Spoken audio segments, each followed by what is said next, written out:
We're live. All right. Perfect. Awesome. Great. Okay. Welcome, everybody. Thanks for everyone that's tuning in and anyone that chooses to watch the recording afterwards, which is going to be on YouTube. So tonight we're really excited to have talk about Web3. But before we get into it and I hand over to Mila, I'm going to first give a little promo to the conference that's coming up. If you've not heard, New Zealand's first product conference is coming up next month on the 7th and 8th of September. It's a 2-day conference. The first day has a bunch of keynote speakers. We've got a combination of international speakers and domestic speakers. It's going to be a really, really great day. The second day is all workshops. So there's 3 workshops to choose from in the morning and then 3 workshops to choose from in the afternoon. So if you're keen, you can either scan the QR code, go to the website. We'd love to see you there. It should be a really good time. We're really excited about it. Without further ado, I'm going to hand over to Mila. Sweet. Just quick intro. Sorry? Yep. Hi, everyone. I'm just going to switch over my slides and make sure I have my notes. Cool. So, hi, everyone. Thanks for coming and learning about Web3. I've been kind of melting my brain putting this presentation together because the experience felt really like trying to explain the use case of the internet in the early 90s. It's such a massive topic, and I was just like, how do I kind of condense it down? So it is going to be pretty, a lot of content. So feel free to ask any questions after the talk and just tell me if you have any feedback. So my name is Mila. I'm the co-founder of Wunderbar Network. We build data ownership tools for the modern web. Before getting into Web3, I was at Optimal Workshop as a data scientist. I worked with Shanshan here, and I hung out a lot with the product designers and the user researchers. I was very much involved in product space there. Then I moved into Xero, into the product analytics team, and we helped Xero's product teams get tracking into across all of Xero's product. And throughout kind of the starter journey, I started to get a little bit disconnected with my career in data and then kind of what's happening online. I got, we in companies, we started to get very good at collecting information on people. And then at home, I would be looking at news about data breaches and lack of privacy online and just feeling kind of disconnected with that. So I got into Web3 because I wanted to build a more privacy-focused technology.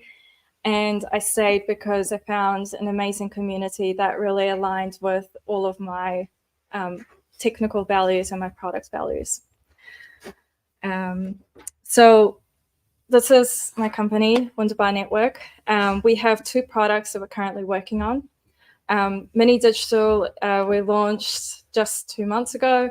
It works like Google Analytics, except we keep your privacy policy to an absolute minimal. And we designed it for Web3 products and for SaaS products as well. And Walletbound is a product we have in beta at the moment, and it's a decentralized content manager for brands and asset protection. So I hope that some of my products will start to make sense after the talk and you understand Web3 and where we're coming from. So what we're going to cover today is demystifying the term of Web3. You product leaders are going to become Web3 techies, and then we'll have a small little chat about the current product challenges that we're discussing that are widely discussed across Web3 community, and then we'll finish off with kind of the cultural shift that you should expect when you get into Web3. So what this session is not going to cover is all of these things. So I can't talk about, I just don't have enough time. I would love to, so tell me if you do want to talk about it, about cryptocurrencies, the different blockchains, metaverse, DeFi, crypto gaming, and DAOs. All of these topics are like a rabbit hole in itself, and I really encourage for you to go and research it if it's interesting for you. But I just, not today. So what is Web3? The terms Web 1, 2, and 3 are used to distinguish between the different stages of the internet. So in Web 1, we had mostly a static web. So you would go into a web page, it would load the information, and that was about it. So you didn't have a experience of, logging into an account. You didn't really leave any comments. You didn't make any posts. Web 1 is really described as a read-only web. Another thing about Web 1 is that it was relatively decentralized. So there wasn't a concentration of information in just kind of a handful of platforms or websites. You really did kind of move around the internet, and you discovered a lot of different areas by going onto different websites. Then in 2004 onwards, this is kind of the Web 2 era beginning there. So we had the upgrades to web technology with Flash, which also RIP Flash, and JavaScript, and that made the internet be more interactive. By 2020s, most of our internet now runs on cloud infrastructure. So Web 2 is an internet where we started to read and also write online, but it also started to basically take away user privacy, and the decentralized internet that we had in Web 1 started to kind of shift away into more centralized points. So in Web 2, users could get information from a website, and websites started to get information from us. So as we started to view Facebook, watch YouTube videos, and do Google searches, these centralized corporations started to collect a lot of data on us so that they could create content and push content to show to us, and we would stay on their platforms for longer. And today, most of the content that we consume is really just from a handful of platforms.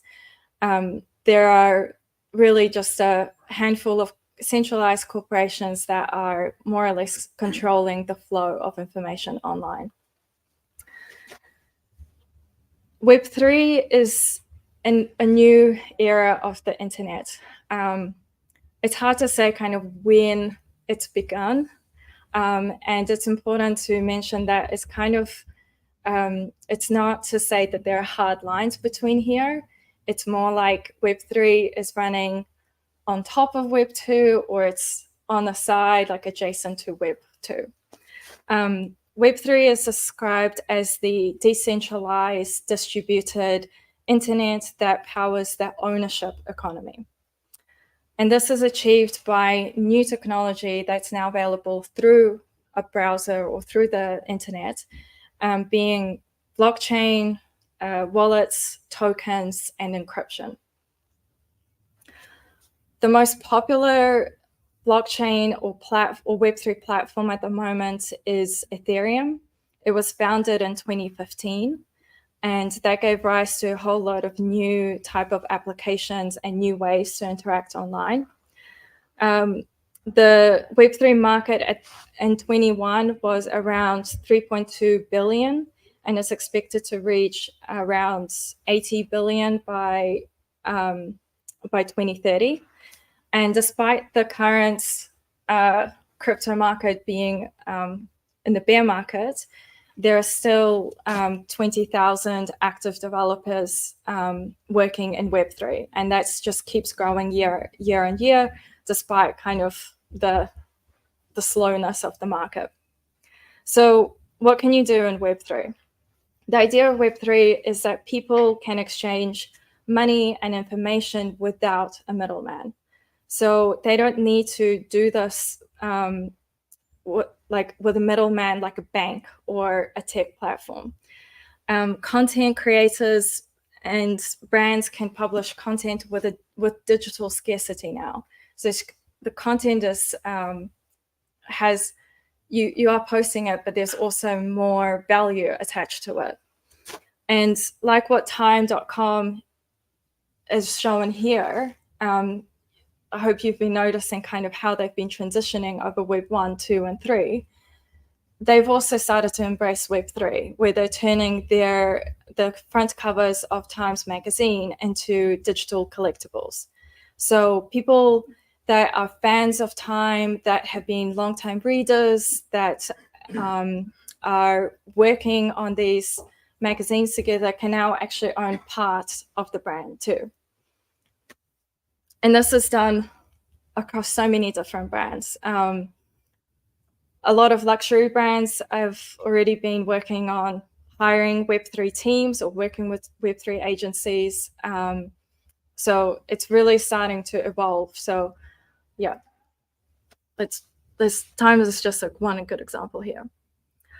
So as soon as you create a digital wallet online, you can start to interact with Web3 and a lot of different projects. So rather than going onto Instagram and LinkedIn, you might go to a more Web3 social media network, or you'll find your community on Discord. But yeah, like Web3 is still very much in its early days. So from a product perspective, their technology and culture are the two main differentiators between Web 2 and Web 3.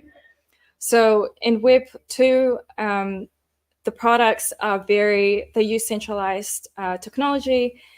The UI, the UX, and the brand is very sleek. It's very polished. Web 3 uses decentralized technology, and it's very experimental with its UI and UX. And the brands are very much driven by the community.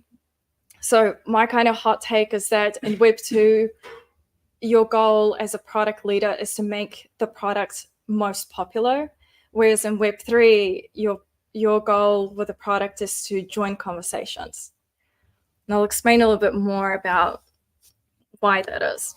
So if you're going to become a product leader in Web 3 as a product owner, manager, designer, and even developer, it's expected that you understand how Web3 technology works. Don't get too stressed out. Like, the community is very welcoming, and there's a lot of great resources to break it down on any level you like. I'm going to cover 3 top Web3 technologies today, really quickly and probably kind of intense, but you'll tell me that later. So this is a blockchain.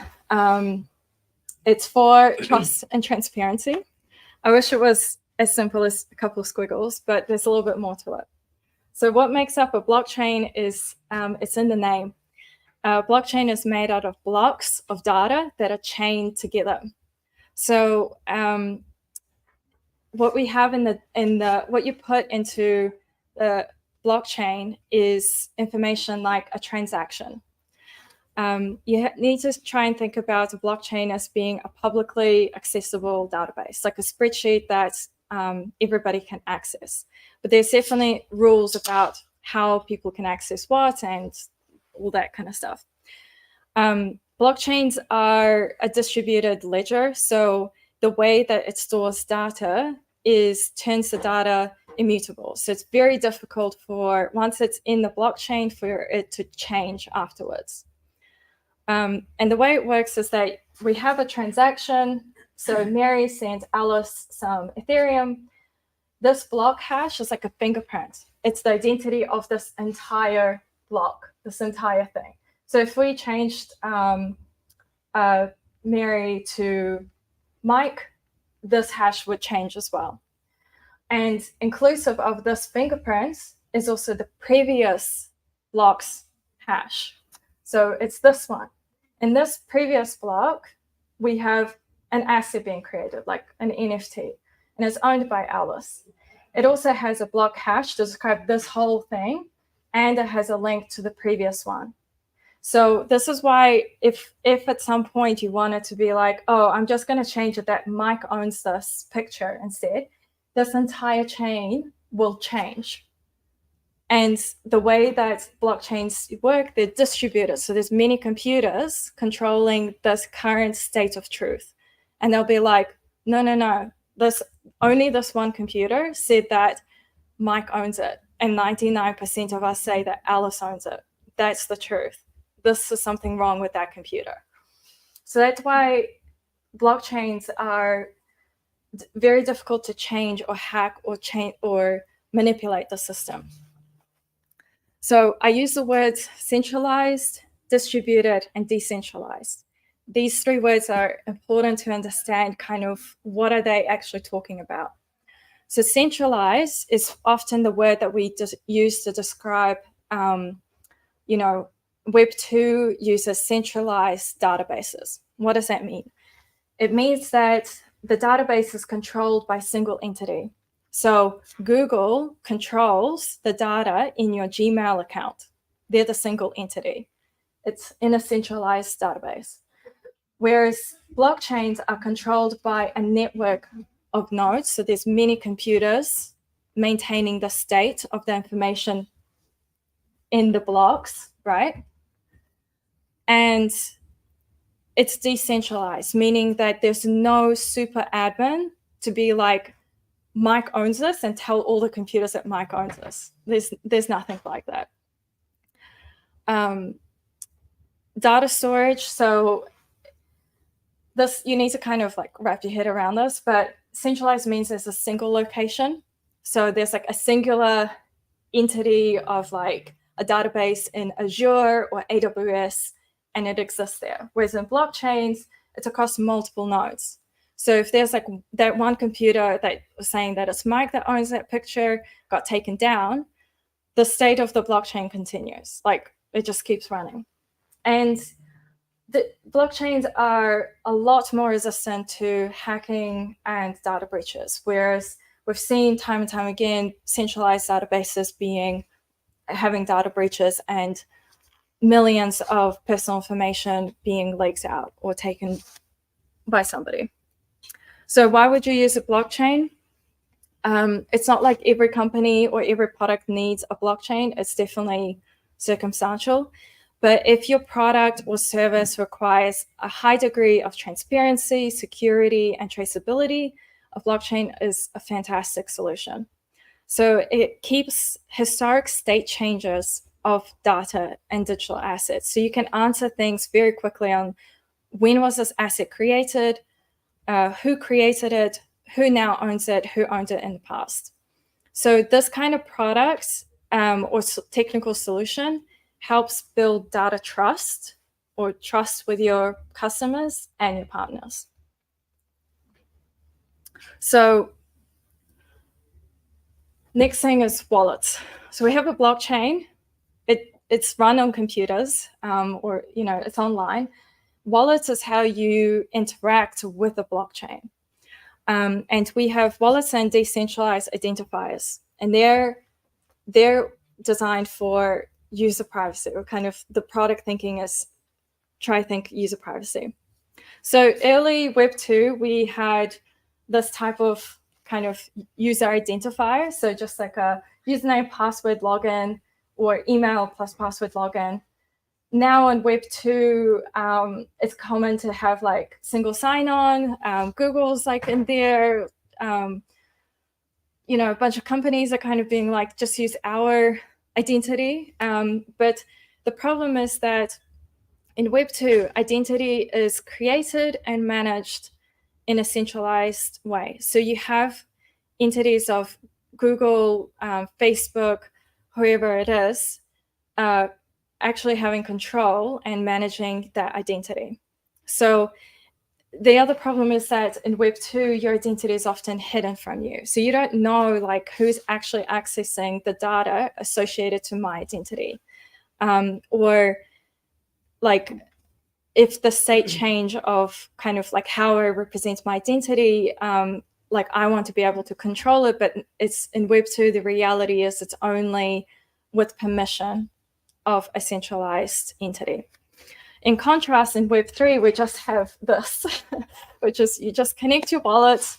And what the big difference is that your customers are bringing their identity to you.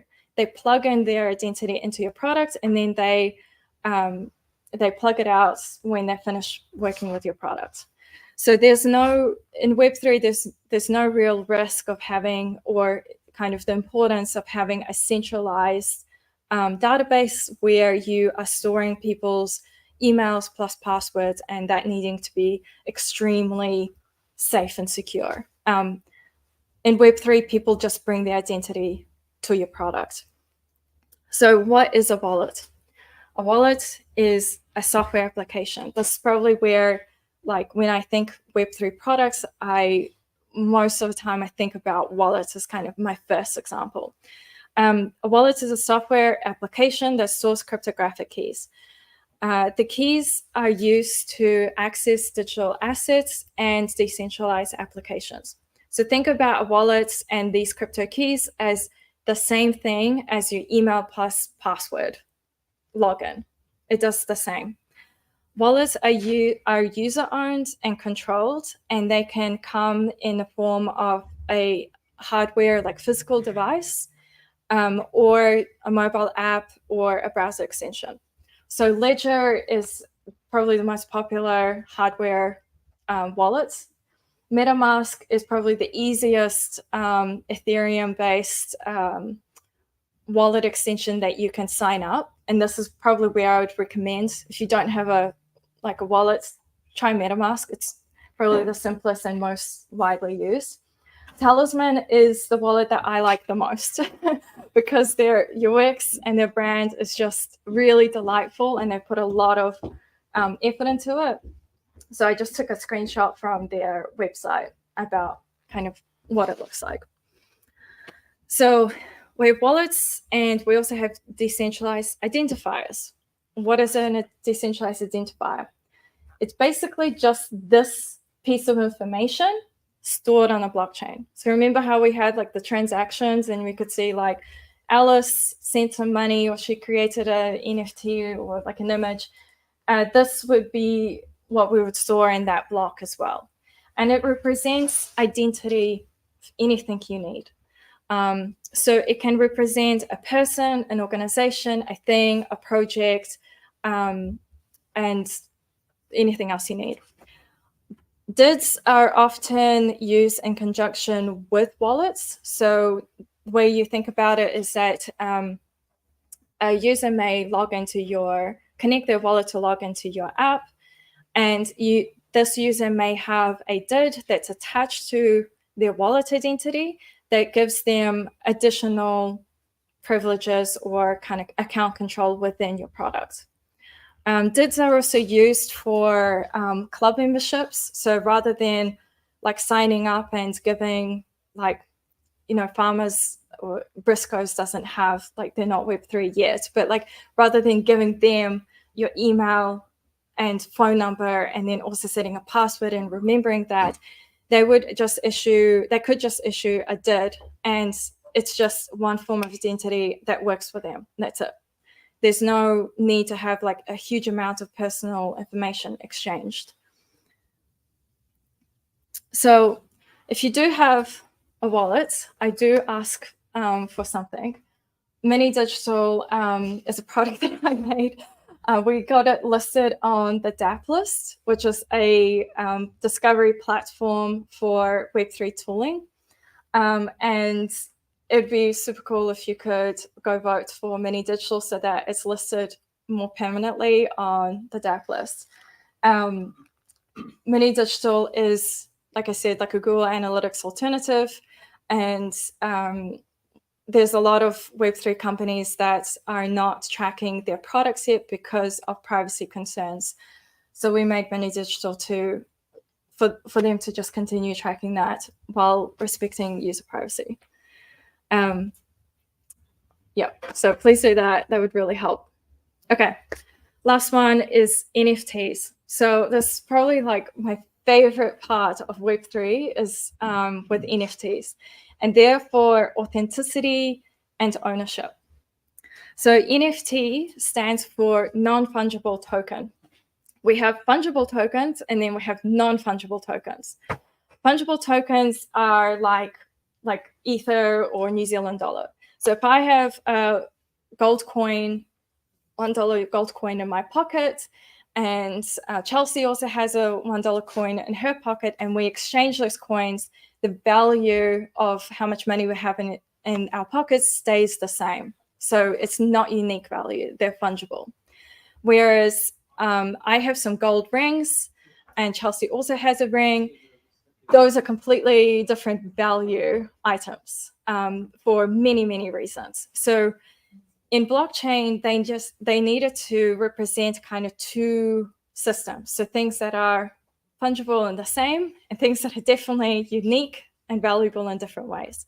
So NFTs are things that are stored on the blockchain, and they document things like who is the creator, the price or the value of this thing, and what is the ownership history. So the main way that NFTs are currently used is it's by the content creators and artists. So you might have seen like NFTs in the news like a couple of years ago, and there was a big NFT mania. That was really chaotic to watch at first, but it did get a lot of people talking and kind of putting value on their content online, not just uploading it and letting Meta take full control and ownership over it. So an NFT or a product like an NFT can look not so intimidating. It can just have the same, an image here, some information about the cost, who the artist is. You can buy this, so there's an auction timer, there's more information. And it's an NFT that's on the blockchain, so naturally it also has detailed information that anybody can look up about what is this NFT online and verify that it's authentic. The way that we're using NFT technology is in Wallerbound. So Wallerbound, we created it because we wanted to use NFT technology to give more authenticity to brand assets and content assets. So Wallerbound is a decentralized content manager. The way it works is that you upload a logo, a badge, your artwork, whatever you want, and you create a digital watermark for that asset. Alongside it, you get a digital certificate where you can document any kind of information that you want about it. So your licensing agreement, your contact details, company information, if that's important, whatever it is. And it's using a blockchain to store all of that information. And with Wallerbound, again, we have the Connect wallet. We designed it so that our users are entirely in control of their data. So that was a lot of things about technology. And there's so much more to kind of go into. So I love talking about this stuff. So feel free to reach out and chat about it at any point in time. Or if you're watching online, please ask some questions. So if you're a product leader going into Web3, the regulation and onboarding are two of the hot topics that they would probably discuss in like most conferences and meetups and other kind of areas. Regulation, so different governments are wanting, like across the world, are wanting to regulate anything related to Web3 or crypto or anything that's kind of decentralized finance.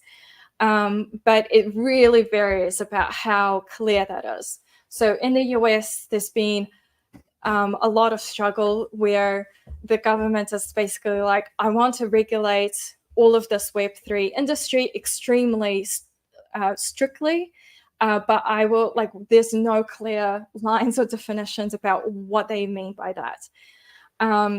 But then you have the complete opposite side where, for example, in Brazil, the Web3 community approached the government, and they were like, hey, we have all this blockchain technology and we can use it to like problem solve this and make awareness of this and keep track of that. And the government is just like, do it. Here's like the entire database of public goods. Go for it. They're just like completely different. So when you're thinking about Web3, you should really kind of read about what's happening in different countries because it does really vary. In New Zealand and Australia, things are pretty chill. Like the government is just like, sweet. Just continue, pay us tax, but yeah, just continue. There isn't too much of this friction. And I hope that we actually go down the route of being more embracing this new technology for its innovation. So the difference with Web3 and regulation is that you will also see that a lot of these companies, like huge companies or huge communities, are coming together to talk about these problems. And they're coming up together with solutions, with proposals, voting on different ways that things can be solved and presenting it back to the government, being like, how about this? You will often find that it's not kind of the platform wars that you will see in Web 2. Competitor companies are actually working together about solving these things together. And that's another kind of cultural differentiation between what you see in Web 2 tech industry and what you see in Web 3 tech industry. The other thing is onboarding. And what I mean by onboarding is like onboarding new people to Web3 technology. So a classic example is getting a wallet. A lot of people find that creating a wallet is too difficult. The language is too technical. The UX is just new and it's not standardized. They're not asking for an email. Like it's just, people just drop off. But the problem is that most Web3 products expect the user to already have a set up wallet that they will then plug into their product. So yeah, like you will see in like conferences, people are talking about like really serious, very like hard topics of like regulation, and then they'll be like, this is a big UX problem, and they talk about it in the same seriousness for both. So if you're a product leader, designer, developer who is feeling like Web 2 feels very standardized, everything is kind of like looks the same, and you're feeling bored, go into Web 3. There's so many UX problems there, like so much work to do. And it's like partly it's because the technology is new. You know, I showed to you like a blockchain, a wallet, a DID, and NFTs. Like those are all new languages that we have to figure out how do we make a user comfortable with this, no matter where their technical knowledge is. So is that like a fundamental problem in that you're trying to sell consumers on a confusing technology, whereas Web 2 didn't need to convince them that they were using React. Like they didn't care, right? They just knew that it was an easier way to. So I don't think so much. It's to understand what a wallet is. I think it's bigger steps than just like React. It's more like when cloud computing came in, and we kept telling people it's like the data's on the cloud. Like we get to a point of like kind of like some marketing like term, the cloud, and suddenly people are just like, yeah, whatever, like you know. But before that, they'll be like explaining about, you know, the power of like having your data accessible anywhere. Like there's definitely been those examples. And with Web3, the expectation is that like people come in with the expectation of Web 2, where everything's very standard and polished.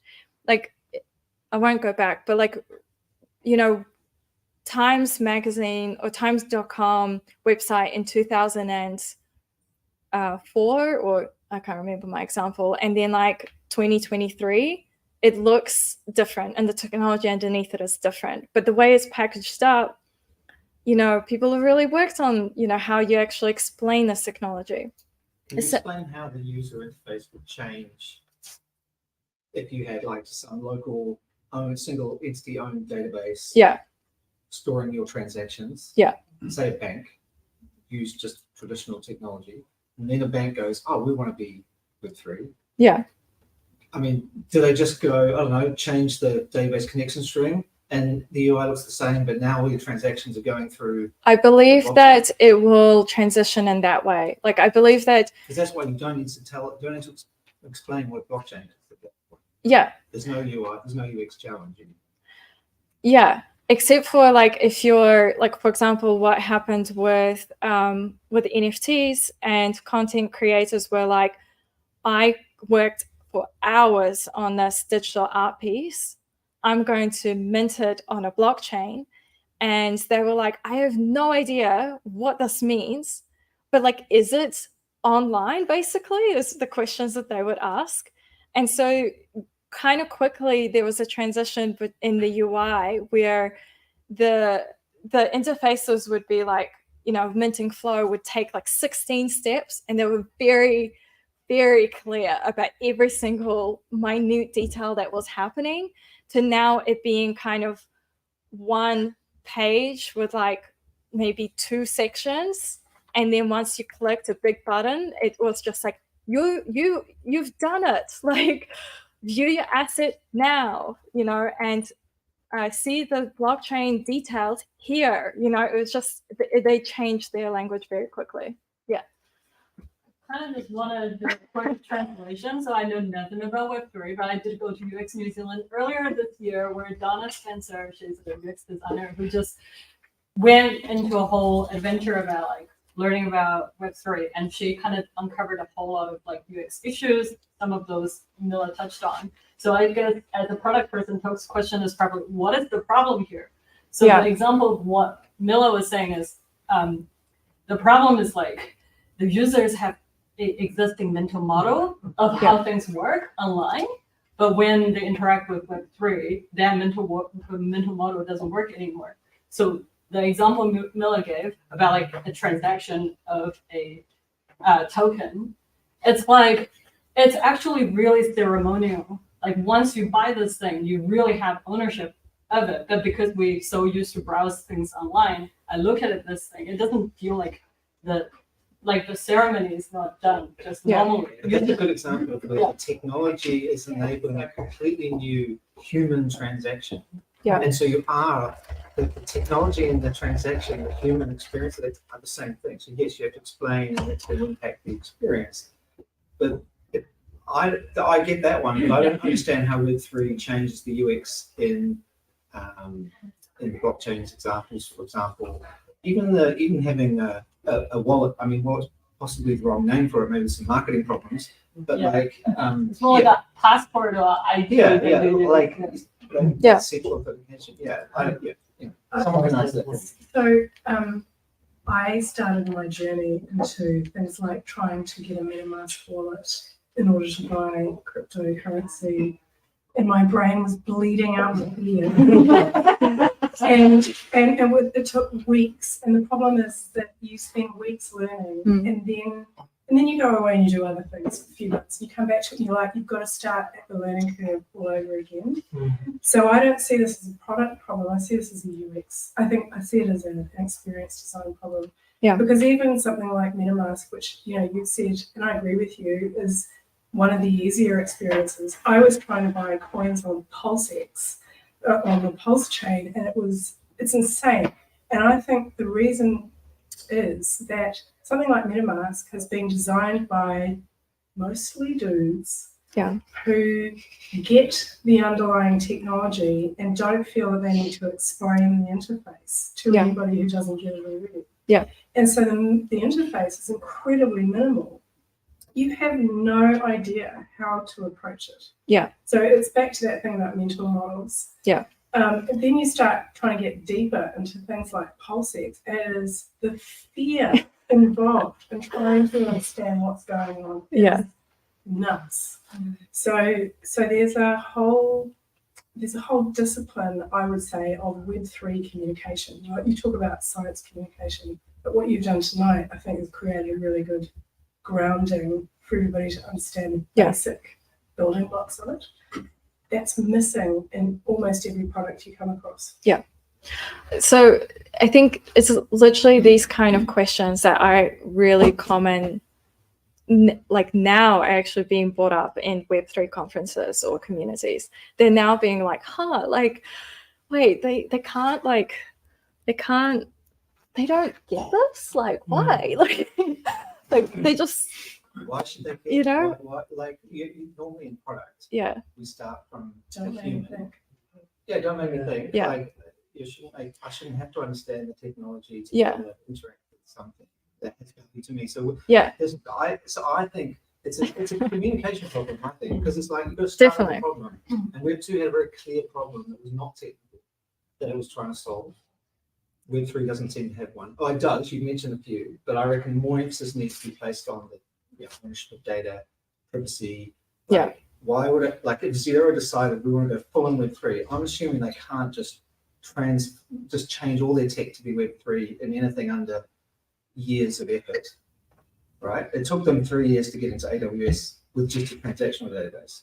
Like, so how do companies sell the value to themselves and their customers and do it in a sort of like an incremental way?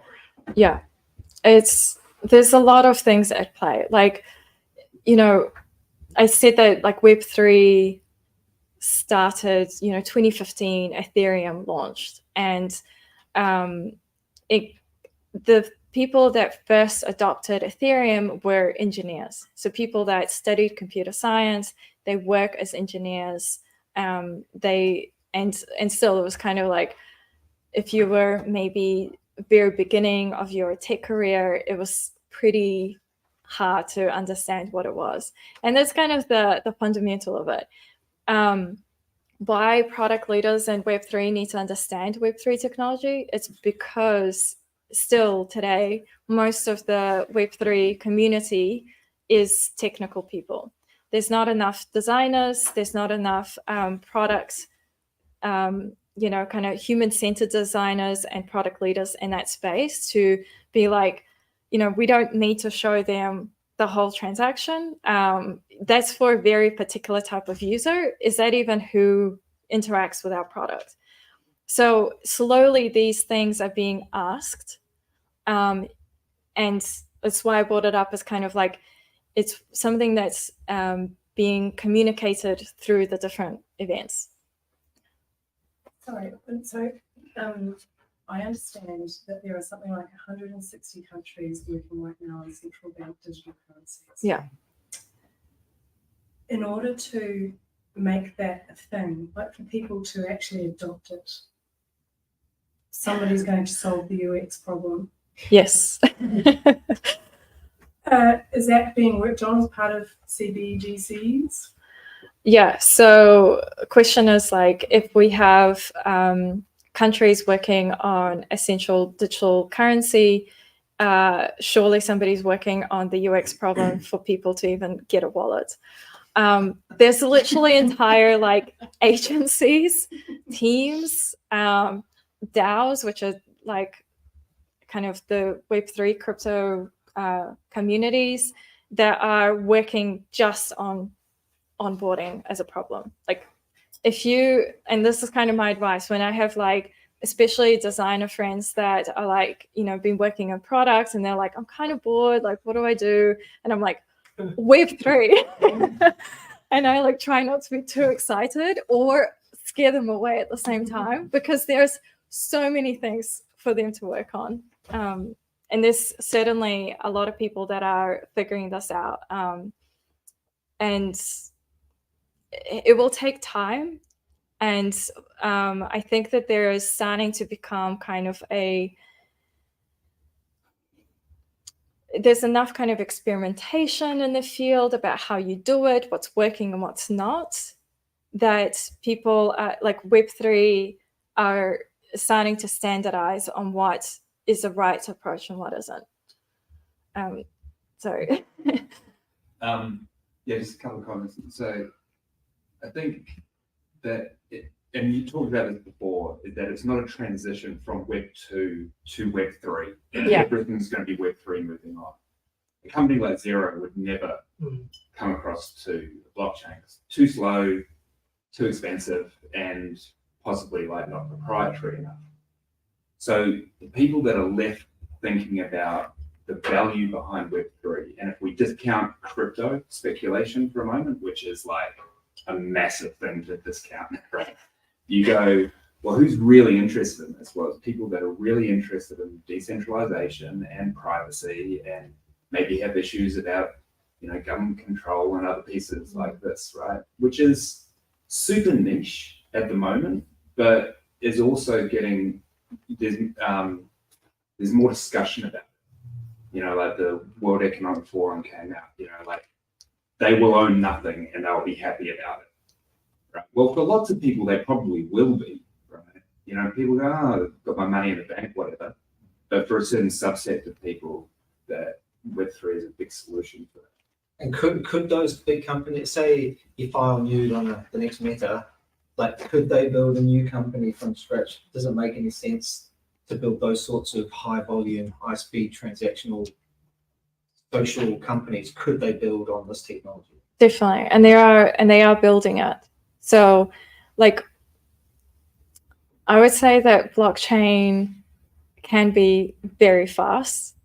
It's a kind of technology that's starting, like, you know, we've come like light years away from how it was in 2015. Like, and the speed at which technology and Web3 is innovating is massive, you know, which is a challenge if you work in Web3 because you're constantly melting your brain. But yes, they are. And for example, like there was a case where Meta came out with Threads, their new social network, and one of the main engineers, or I can't quite remember if they were an engineer or a product person, they joined the Discord community for I forgot, it's a decentralized social Mastodon. And it just showed kind of the friction points that we're at, and where it explains that, like, some people are true believers of Web3, and for them, like, digital ownership is incredibly important, and this is what they want. For others, you know, that they just don't really care, and it's not, and it's fine, because Web2 is going to continue to exist. It's not like Meta is going to cease to exist. But the thing about it was that this engineer from Meta said, hey, I would actually like to, you know, I'm joining this community because I'm working on exploring how Threads can connect with a decentralized social media network that Mastodon is built on, so the protocol. And that's, like, there was this like shift.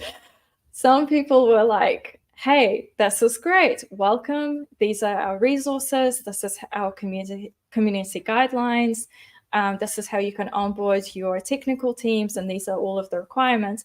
And then the other half were kind of like, what are you doing? You're from Meta. Like, we have Mastodon because you're Facebook. You know, we don't forget those things. Like, there's so many reasons for why Mastodon is what it is, you know?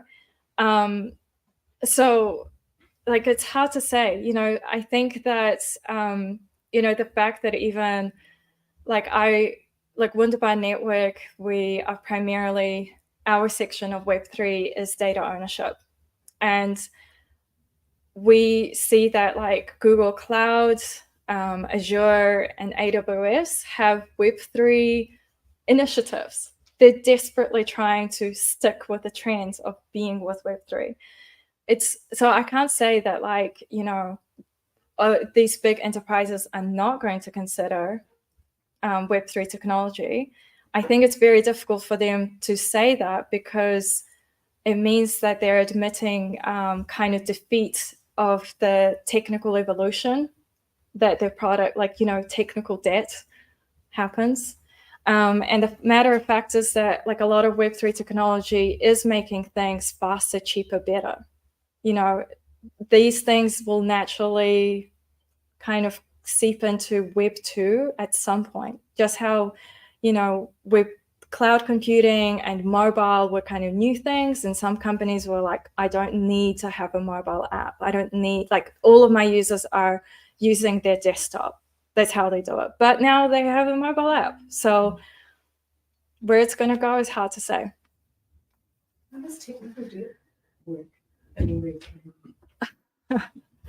It depends on the blockchain and the environment you choose. For example, like Wunderbar Network, we're choosing to build on Polkadot and Substrate. So our technical practices, we can actually deploy our blockchain again and again, and it's pretty seamless.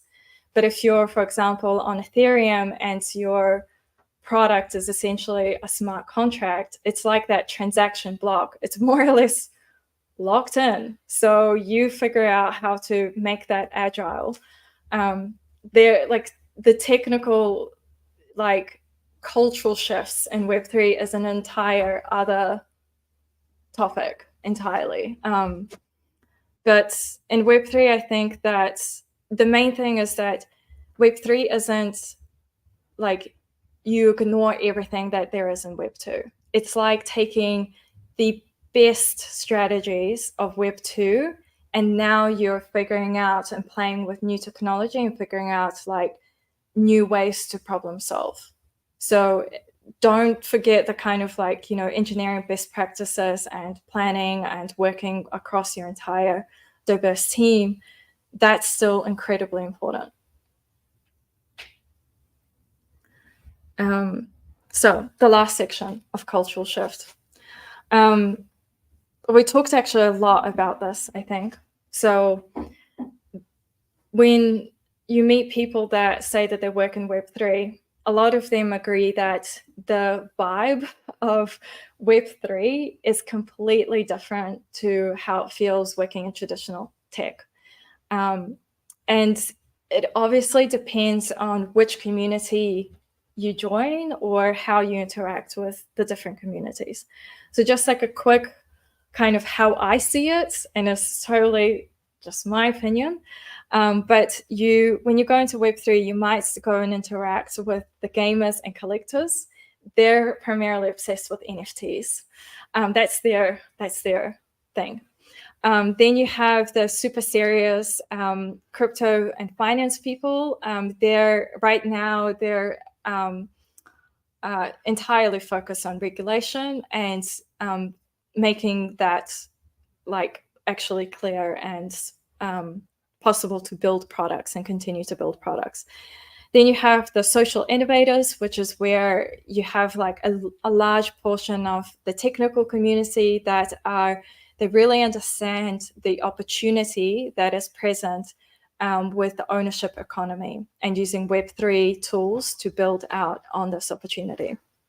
And then finally, you have the fans, which are people that may not be they might not be participating or writing code in different projects, but they are interacting with content and they're going to different social events.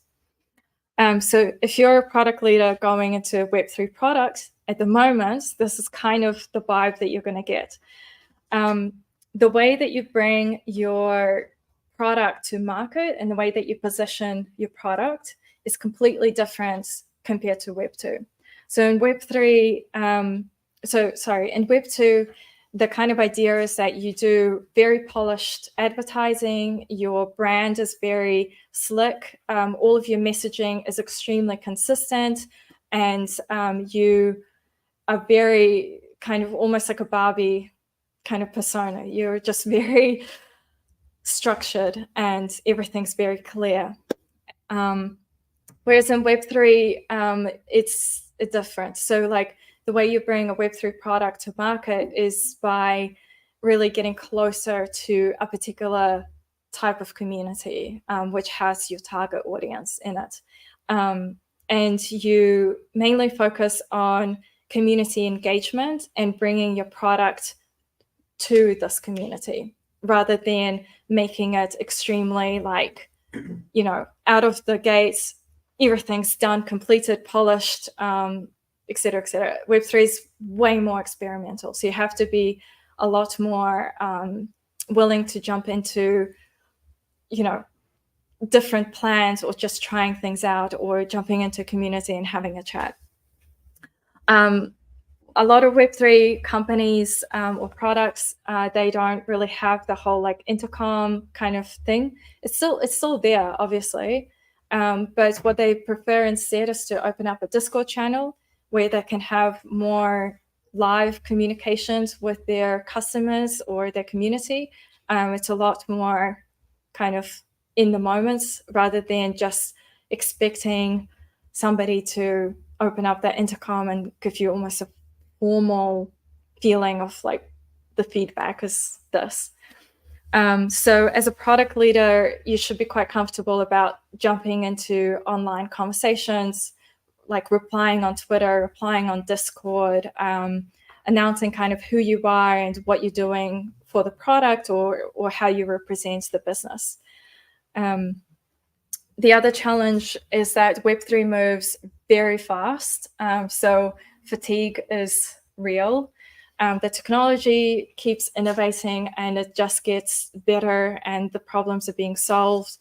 You know, the UX is just getting better and you start to see that other people are kind of, or other teams are solving things in new ways. And you're like, that's right. Like, that's a better approach. So you go and redesign. You're just very much in this constant movement. And your target audience, when I say that you're going to jump into Discord, this community may have your direct customers, but they might also have people that basically tell you they don't want to be your customer, but they're there because they care about a certain value or a certain topic. It might be your competitors' customers in this community, or people that have never considered your product at all, and they're there because their friends are there or something like that. So you have the way that you bring your product to the community is so much wider than just having kind of like a email list. I hope that kind of makes sense. Like you as a product leader, you're not going to be just like sitting there scrolling through like email lists and then crafting like a newsletter. You can, and companies do, but it's most likely you will need to be jumping into Discord and answering questions. The other thing is that a lot of these things sound pretty intimidating, but on the contrary, like in Web3 versus traditional tech, I can go and message anybody in Web3 and being like, hey, I'm also trying to figure out this. How are you doing it in your product?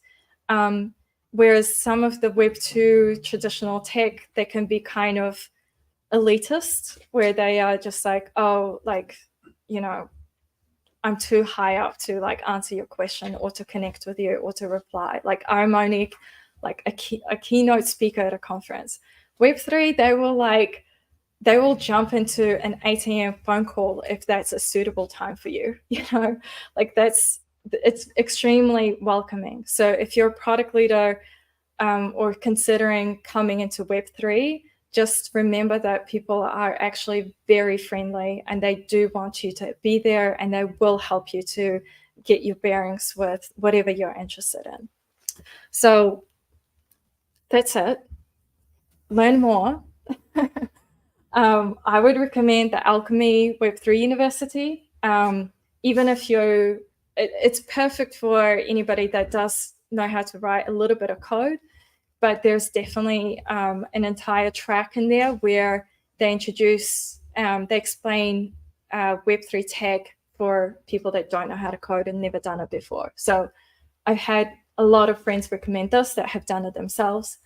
The Ethereum Learn Hub is a very good resource if you're interested in a particular area and you're also concerned about like, oh, I don't want to learn something that's like a scam in crypto, this is it's a very trustworthy resource, and there's lots of different areas that break down in simple ways to guide your learning journey. Join the community. We actually have a Web3 New Zealand community that Callahan Innovation is one of the supporters of. So come join and say hi. And join other communities. So I'm part of the Boys Club, which is, I love the name because mostly it's girls in this social club. And I found, some of the best people through this community. And so Twitter's, or X, whatever it is right now, that's a good way to kind of find people that you're interested in. And then follow our journey at Wunderbar. At the moment, we're mostly posting things on LinkedIn, so that's probably a good place to join us from there. And then we'll one day get a Discord. It will happen. And that's it. So hope that was not too intense. Yeah.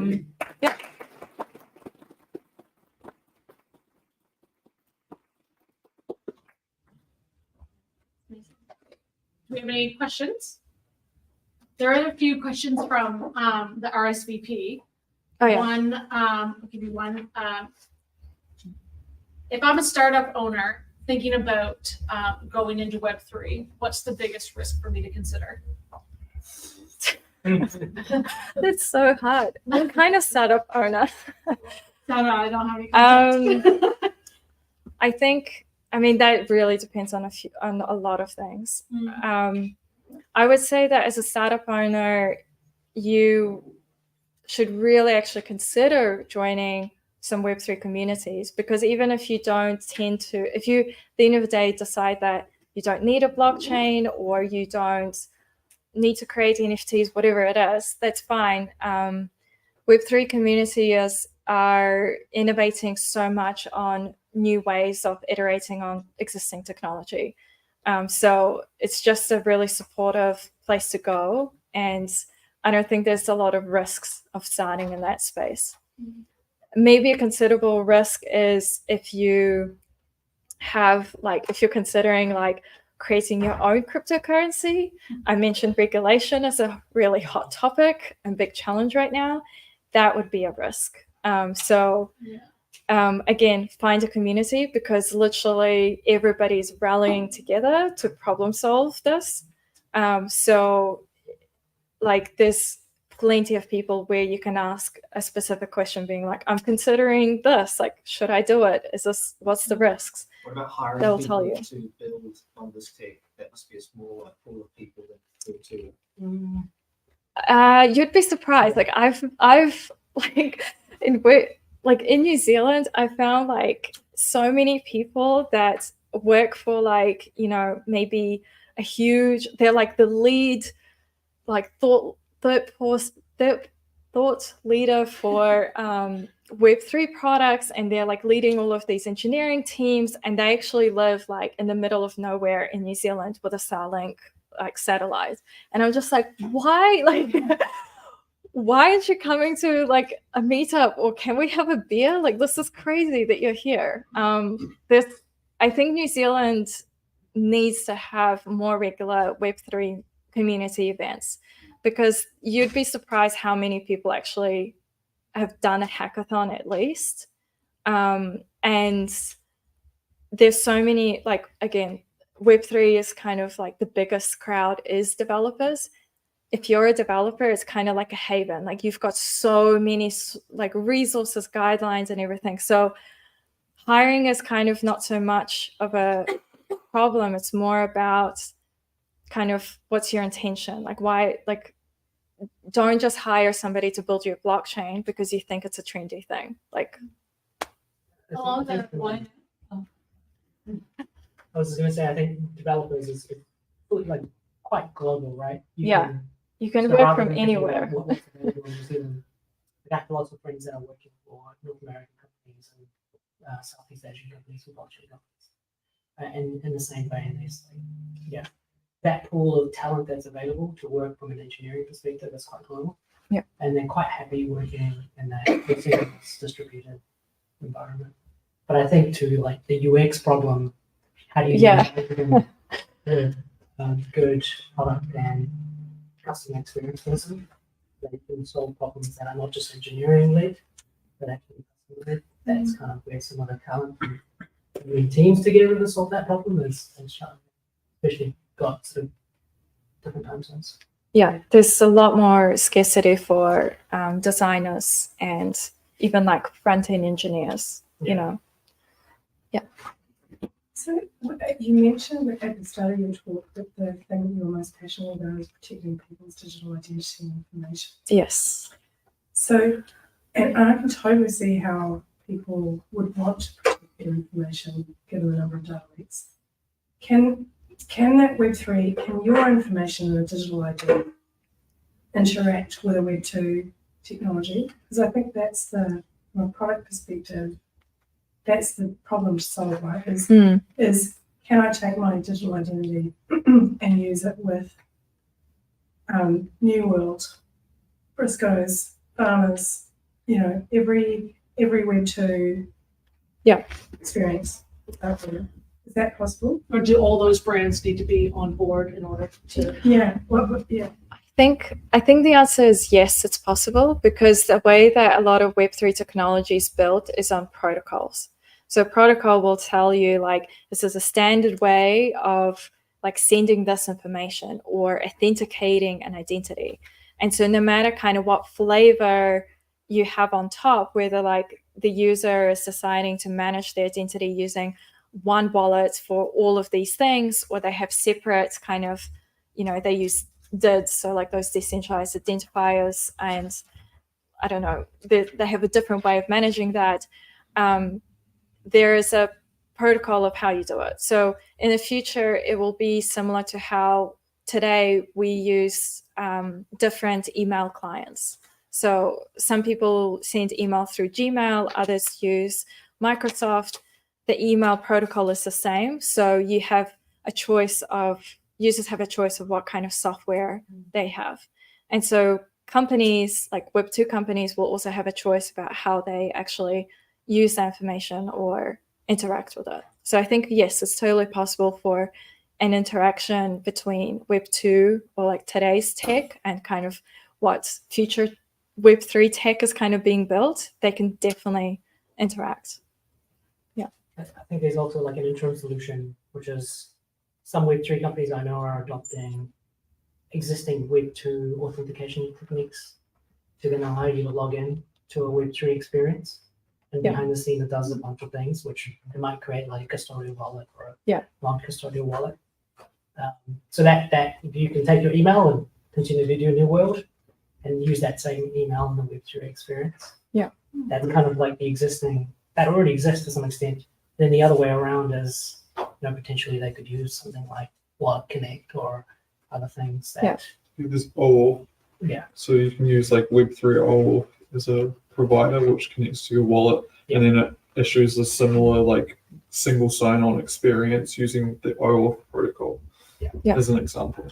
Yeah, so like I think in terms of like most like engineering related question, I think most Web3 engineers would be like, yes, we can. What time and money do you have? Yeah, it's like, do you have time to talk about this? But the question is what the incentive is for Story Park or someone to change their authentication model.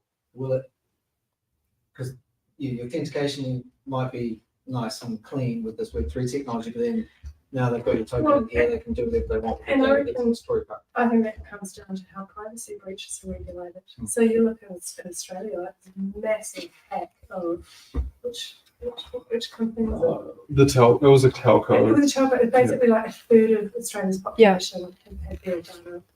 Which is like And their so phone numbers, passports, like the thing that's going to drive movement to decentralized ID is when the cost of paying the penalty is so great that they actually have to do something. Correct. And until that happens, it's easier just to do it That Yeah. for everybody Because cosmetic. that's a problem to solve, right? Like, forget about technology.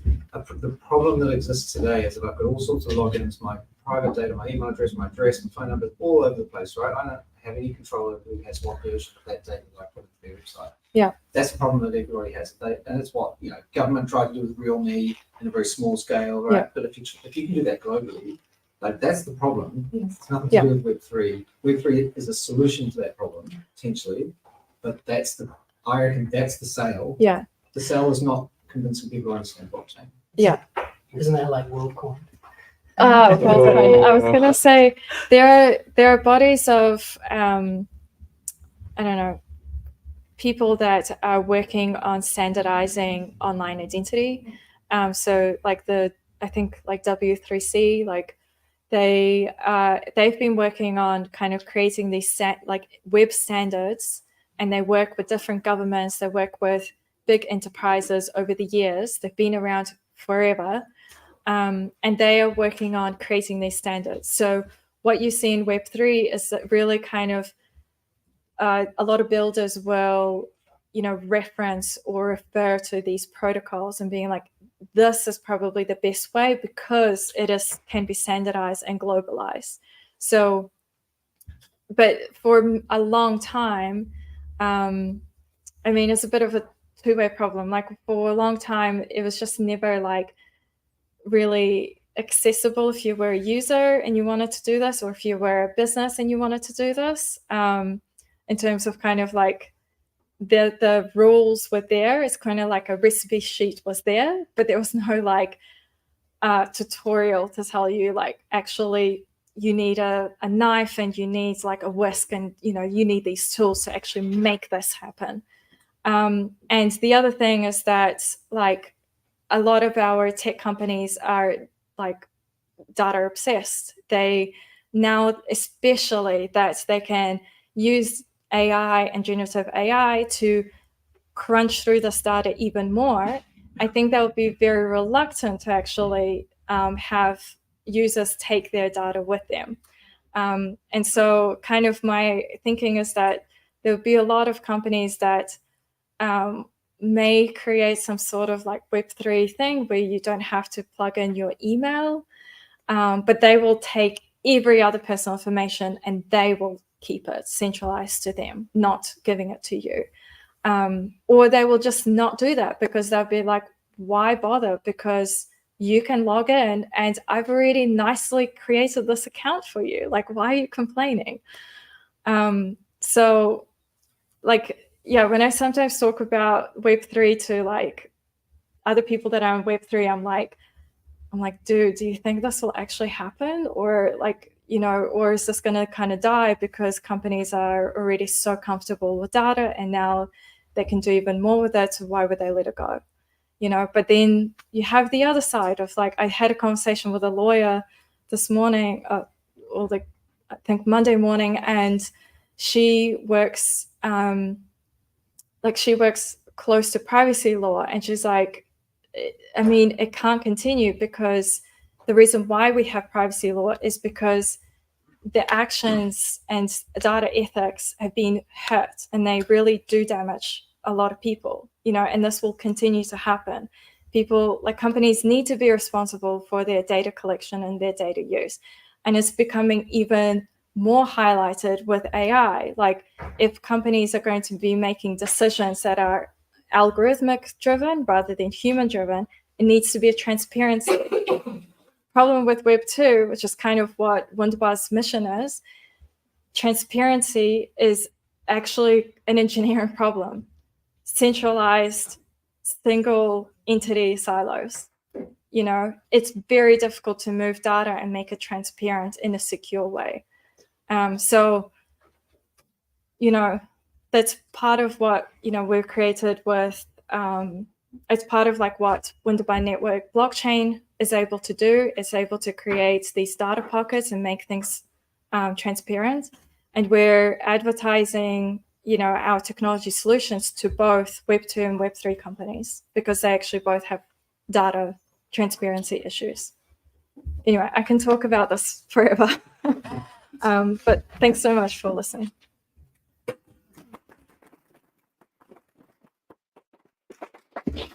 Thanks, Mila. That's amazing. Thank you so much. Thanks everyone for coming. Thanks everyone who tuned in online. We had some really great comments. Really loving the conversation around onboarding and the UX challenges. Looking forward to rewatching the stream online. So that's really great. So thank you very much. And a huge thank you to Callahan Innovation for providing the venue and the really yummy Hell Pizza at the back. So great catering and have a drink. So I hope you're able to stay a couple minutes, have a chat. Thanks again for coming. And I just have one last favor. We're always looking for suggestions on topics for our events. So there is a box at the back with a nice little sign that's blue on top of the red box. If you have an interesting topic suggestion idea, you know of a really great product speaker, or perhaps your workplace might be interested in hosting the next event, just put a note down, pop it in the box, or come chat to one of us. We love to connect with you. It's ProductTank is all about, it's from product people for product people in the wider community. So thanks so much for coming. Have a great night.